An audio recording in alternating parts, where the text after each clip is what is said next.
Mirador, la plus grande Guinée, l'habitacle de la pluralité des opinions. Mirador, le grand safari de l'investigation journalistique. Aboubacar Diallo.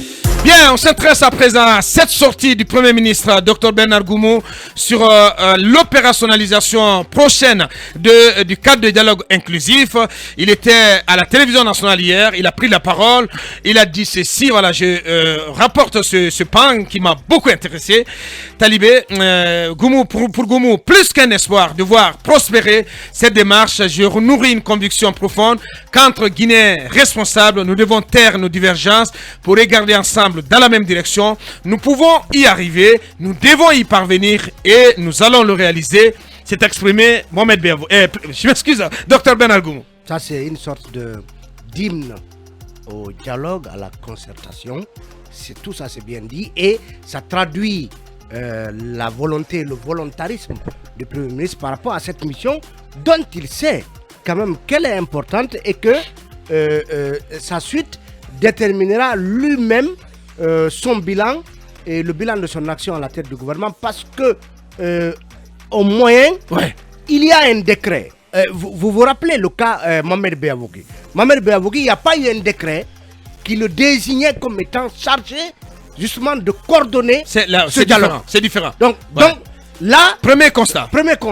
Là, il se sent investi d'une mission importante. Il est volontariste, il est jeune, il veut aller vers les acteurs pour les réunir enfin autour, et tous d'ailleurs, autour de cette table de dialogue. Ça, c'est tout à fait à son actif. Bien. Mais Aboubacar, je me pose la question, quelle est dans le décret l'expression qui a été consacrée pour parler de ce cadre de dialogue?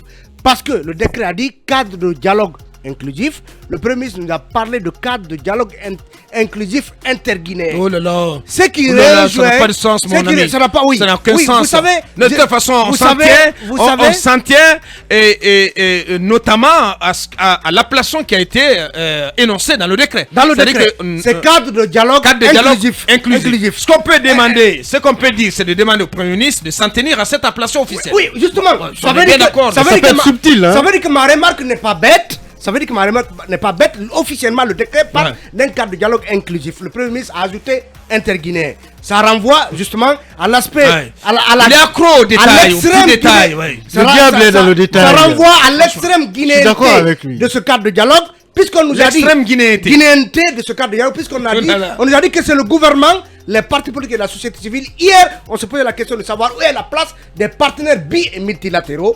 Où est la place de la CEDEAO dont on dit que Cabinet se posait ces questions hier, pas que lui, d'autres même. La réponse est donnée par l'interguinéenté de ce dialogue. Ça veut dire que justement, on s'attendait à des éléments de réponse par rapport à ces questions qu'on se posait hier, notamment sur la place qui est prévue pour le G5, les partenaires, etc., et le nombre de facilitateurs, les critères. Bien entendu, on a une vue d'ensemble sur les critères généraux, la neutralité, l'expertise et la probité, mais aurons-nous des critères, plutôt des facilitateurs de part et d'autre? Comment ça va se passer? Comment tout cela va s'articuler? Il y a peu d'éléments de réponse sur ces questions. Et Aboubacar, donc ce hiatus par rapport à l'appellation n'est pas inintelligent comme vous avez semblé vouloir le présenter. Et Aboubacar, moi il y a un point important de ce discours qui m'a intéressé. Les travaux de ce cadre permettront de... Bien. C'est ça. On cite 4 points. Le premier, trouver un consensus. Je l'attendais à ce niveau, franchement. Trouver un consensus sur l'agenda du chronogramme de la transition soumis par le gouvernement.